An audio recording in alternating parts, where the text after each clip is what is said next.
Debe abordarse ahora el análisis de las presunciones que se han consagrado para la tenencia.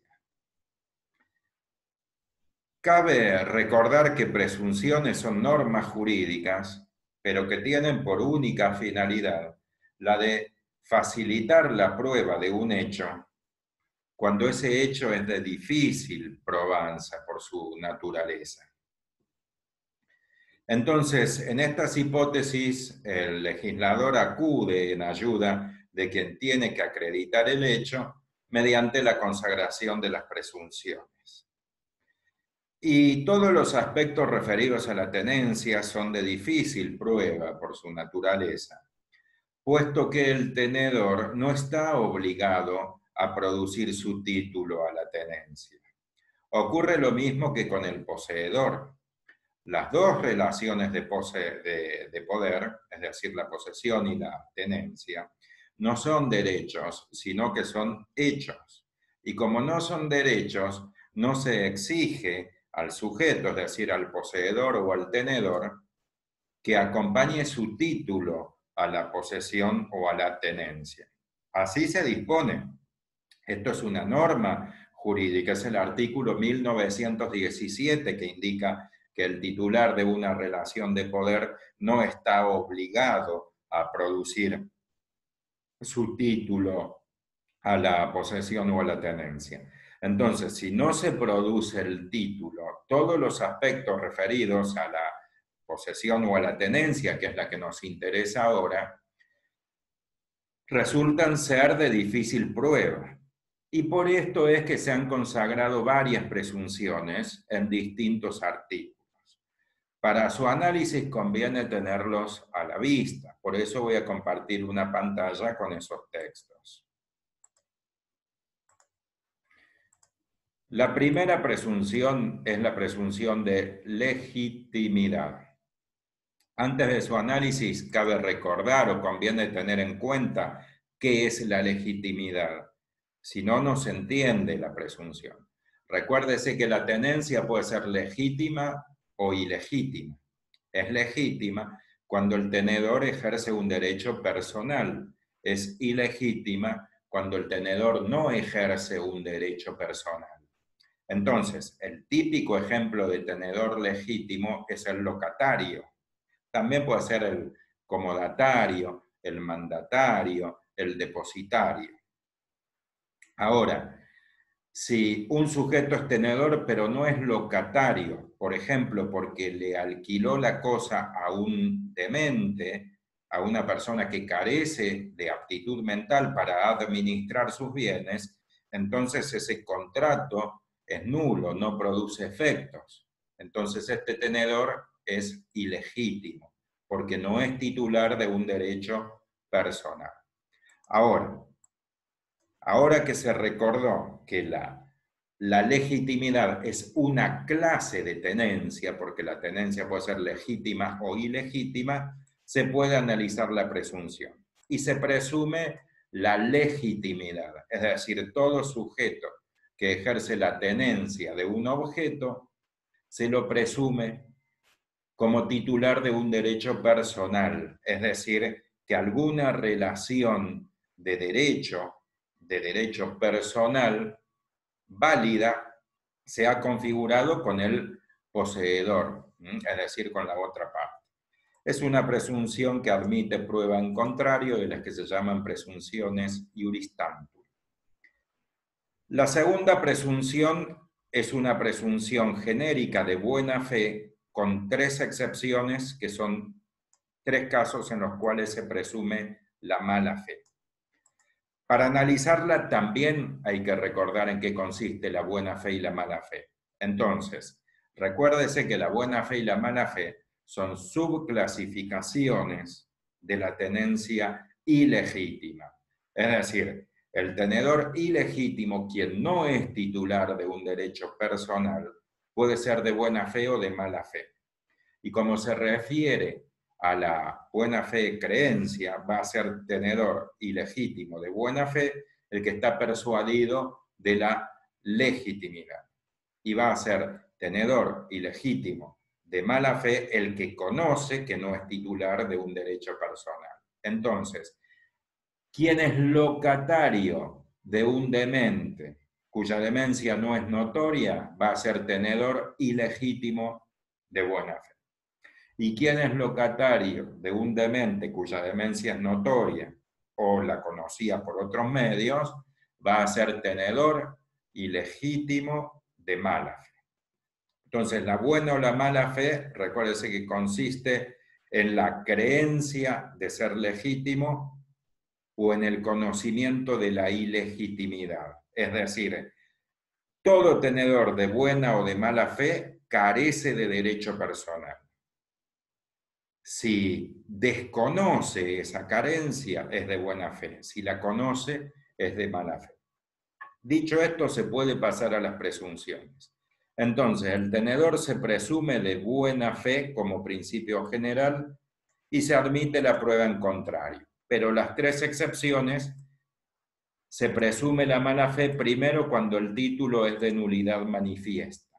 Por ejemplo, si en ese contrato de locación se indica la fecha de nacimiento del locador y basta con contar los años transcurridos desde el nacimiento hasta la fecha de otorgamiento del contrato para advertir que ese sujeto es menor de edad. Si es menor de edad, carece de aptitud para otorgar actos jurídicos. Es incapaz. Entonces, nulidad es manifiesta porque es ostensible, porque está patente, porque salta a la vista. Y en el ejemplo citado basta con leer el contrato para advertir que es nulo. Luego se consagra la segunda presunción de mala fe. Y esta presunción se consagra para el tenedor que recibe el objeto de persona que no lo hace con habitualidad o carece de medios para adquirir esa clase de objeto. Por ejemplo, quien le alquila como locatario, como inquilino, para que quede claro, quien le alquila un inmueble a un indigente, le debe resultar sospechoso. Se presume que es de mala fe porque el indigente habitualmente no se dedica a entregar inmuebles en arrendamientos y además carece de medios para haber adquirido ese inmueble. Por lo tanto, la presunción es la de mala fe para el tenedor. Y la tercera presunción de mala fe se da cuando la tenencia recae sobre ganado, es decir, sobre animales que tienen marca o señal, pero la marca a hierro candente que se utiliza para el ganado mayor o la señal mediante la impresión en la oreja de un signo, esa marca o esa señal ha sido registrado por persona distinta de la que se lo entregó. Entonces, en tal hipótesis, el tenedor, por ejemplo, el depositario, quien recibe para custodia, para el cuidado, estos animales, va a ser considerado como tenedor de mala fe. Paso a la presunción de inmutabilidad consagrada en el artículo 1915. También para entenderla debe tenerse en cuenta que entre las dos relaciones de poder, es decir, la tenencia y la posesión, existe una diferencia sutil, de difícil prueba en lo que ahora nos interesa, porque es el elemento intencional. Porque recuérdese que la posesión se configura con el corpus más el animus domini y la tenencia con el corpus sin el animus domini.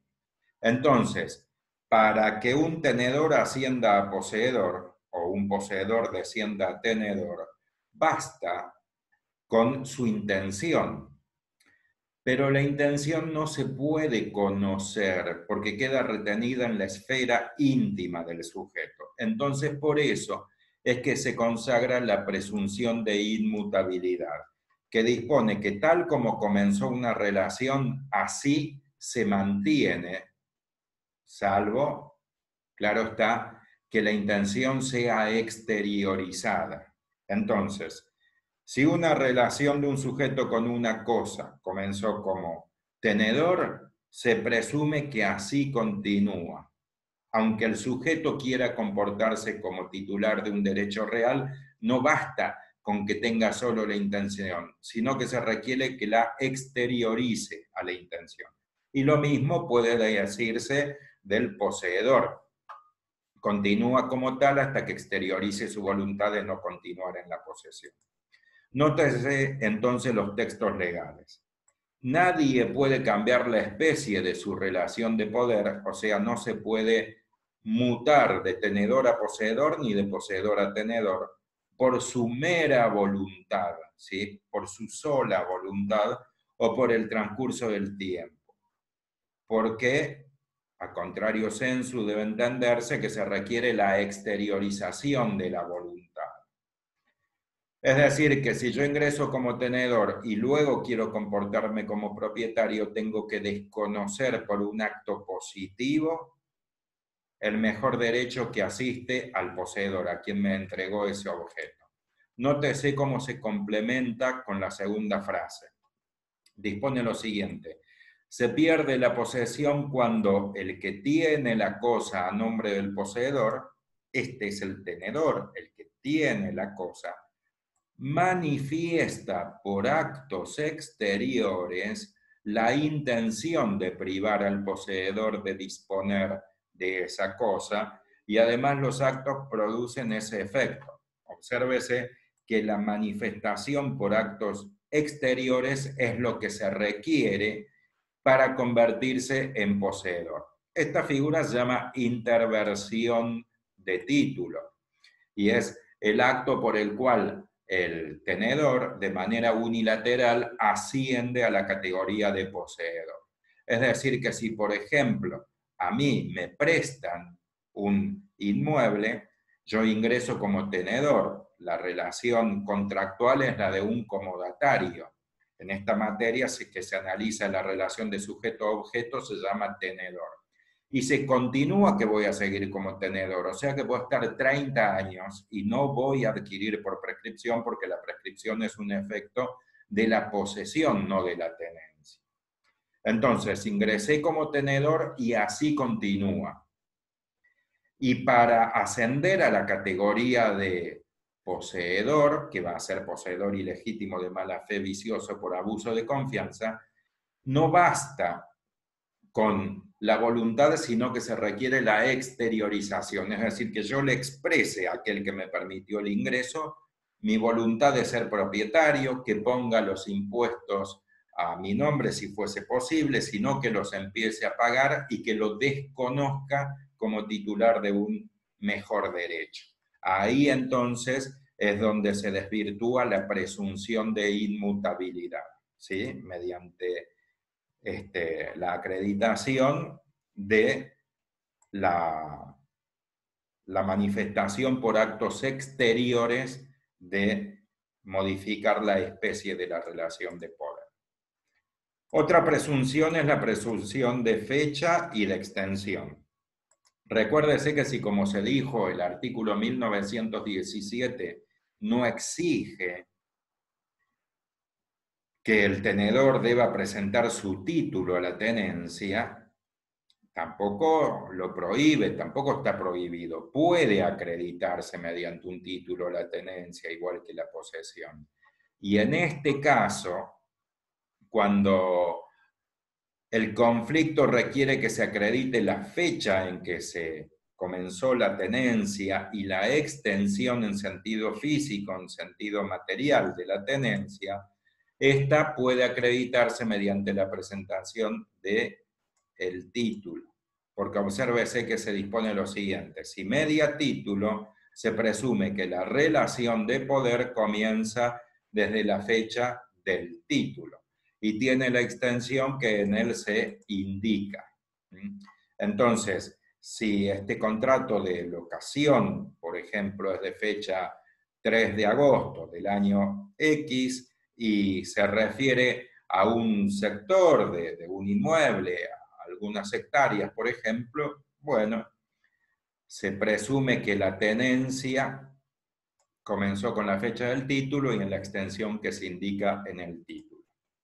Y la última presunción del artículo 1930 es la presunción de continuidad, que dispone lo siguiente la norma. Se presume, a menos que exista prueba en contrario, que el sujeto actual de la posesión o la tenencia, véase que se dijo el sujeto actual, es decir, que en tiempo presente está ejerciendo la tenencia, y que prueba haberla ejercitado anteriormente, la mantuvo durante el tiempo intermedio. Es decir, lo que se presume es la continuidad. Habiéndose probado la tenencia en el pasado y la tenencia en el presente, se presume que se ha sostenido la tenencia, como se dice acá, durante el tiempo intermedio. Dejo de compartir la pantalla. Con esto doy por terminada la exposición sobre este tema. Espero que les haya resultado de utilidad. Les agradezco que me dediquen su tiempo y ojalá pueda verlos pronto, sea de manera presencial o en otro video. Gracias.